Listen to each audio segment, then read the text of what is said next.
Hey guys, Cameron with CBM Reviews here, and I'm here to review 2 weeks worth of episodes of Disney Plus's new series, What If? This is a series that is new to the streaming platform, but is taking a page, quite literally, out of the classic Marvel comic books that changes one minor detail in a classic story and explores what would have happened if that change was canon and had taken place instead of what originally transpired. I'm going to talk about the first 2 episodes, and then I will tell you, without spoiling too much, my whole thoughts on it, so stay tuned.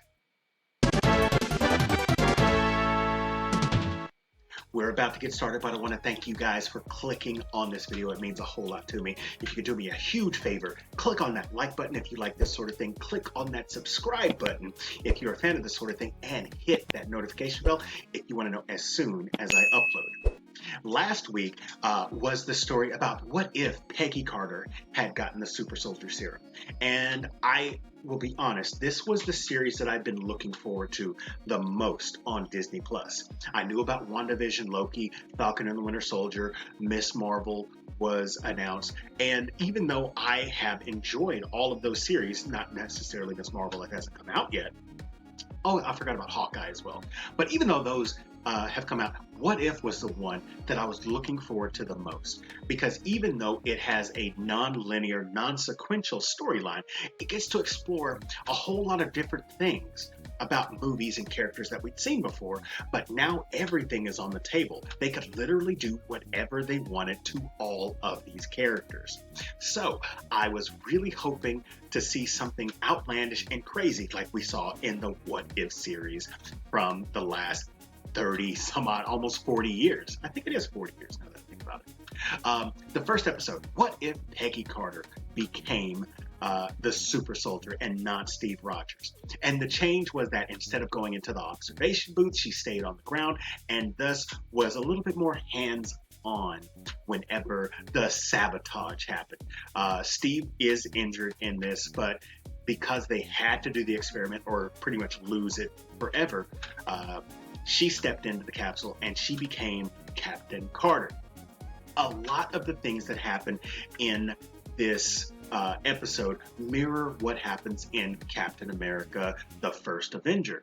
There are some other things that transpire too, because even though Steve is no longer the super soldier, that doesn't mean that he's no longer in the mix. He actually gets a suit made by Howard Stark called the Hydra Stomper. And so essentially, Steve Rogers becomes the very first Iron Man. This tells about their fight against the Nazis and against Hydra, and how Peggy and Steve work together as a team in order to take down both nefarious organizations. Eventually, of course, Red Skull reveals himself as the orchestrator of all of these things, and instead of him bombing the entire world, he has an idea to take the Tesseract, which is the Space Stone, and bring forward a champion for Hydra to take down not just the Allied forces, but potentially the world. And this is where Peggy Carter has to come in, use the powers that she wields to take on this adversary. And I will be honest, there were a lot of great things with this episode, but one thing that I wasn't prepared for, and this is something that, I've heard a lot of people talk about, the pacing is just so fast. We have ourselves, a right around 30-minute episode, but it is telling this story that happened in the movie over almost 2 hours. And so everything, you don't get a whole lot of pauses for dramatic effect. Everything is snap, snap, snap, with whether it's fighting or whether it's dialogue. Like, there really isn't any time for you to soak everything in. And that's one thing that I really didn't like about it, and I kind of hated myself because I didn't find this just an amazing experience from top to bottom. The fact that I had a flaw, and it bothered me, but I understood that they were trying to tell this long story in a short amount of time. So I understood it. I took that as a challenge for me to not nitpick and go into episode 2 with a much more open mind. Now, this episode, episode 2, tells a story of what if the Ravagers picked up T'Challa instead of Peter Quill. Now, this really is a Guardians of the Galaxy spin-off almost. Now, we don't see a lot of the classic Guardians of the Galaxy characters, but we do see a lot of characters that are part of the Marvel universe. We are reintroduced to characters that we know before in the movies, but in a completely different light. Like, we get to see Kraglin, who is still a Ravager. We get to see Taserface. We get to see Korath. But there's also Thanos in this. Nebula's in this. Drax has a cameo in this that, I'll be honest, I loved it. And then there is Karina from who was the servant of the Collector. The Collector's in this. Howard the Duck is in this. There are just so many characters, and we get to see this journey that T'Challa is on. But the journey isn't even the meat of it.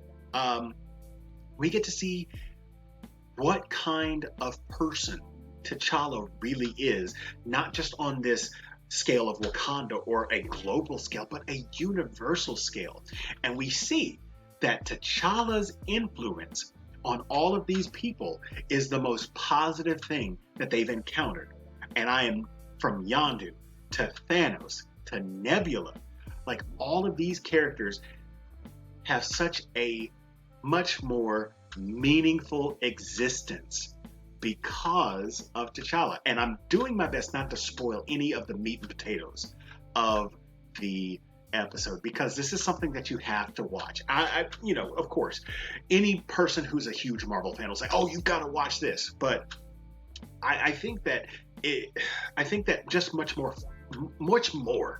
than a fan of the MCU, the fact that this is Chadwick Boseman's final performance that we know of as T'Challa, it's much more than just fan service. It's something significant. And this particular episode, to me, didn't feel like an animated feature. It felt like a feature, period. It was exciting. It had twists and turns. It dealt with characters that were at best C-list characters 20 years ago.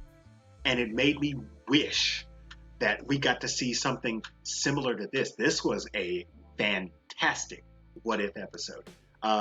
Whereas I was on the fence on how I felt with episode 1. This one has me hooked in all the way. The line is in. Pull me up.